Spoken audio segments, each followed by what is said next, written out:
There's a lot of confusion about what's really important when trying to qualify for a mortgage.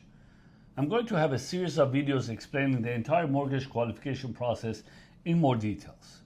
But today, let's start with some general but very important information. People ask me all the time, is my credit score the most important thing?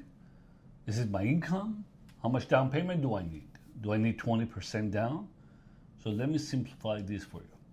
When we look at your mortgage application, there are really four major pieces: income, credit, assets, and the property. Let's start with income. Income answers a very basic question. Can you afford the mortgage payments? The lenders look at your qualifying income compared with your monthly obligation to the income. That's what we call debt to income ratio, or DTI.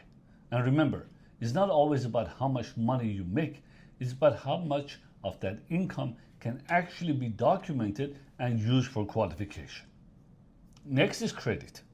A lot of people think my credit is perfect, so I automatically qualify to buy a house. Not necessarily. And the opposite is also true.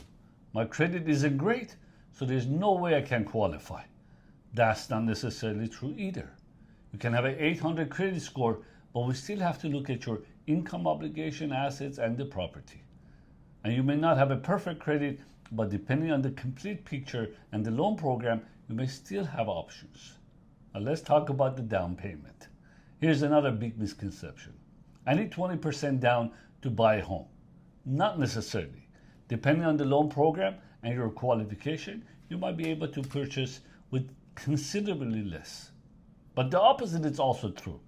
Someone may say, I'm putting 50% down, so automatically I'm going to approve. Again, not necessarily. A large down payment can certainly help, but it doesn't automatically qualify you for the loan. We still have to look at the complete picture. And finally, the property itself. You can have excellent credit, strong income, and plenty of money for the down payment, but the property still has to qualify for the financing.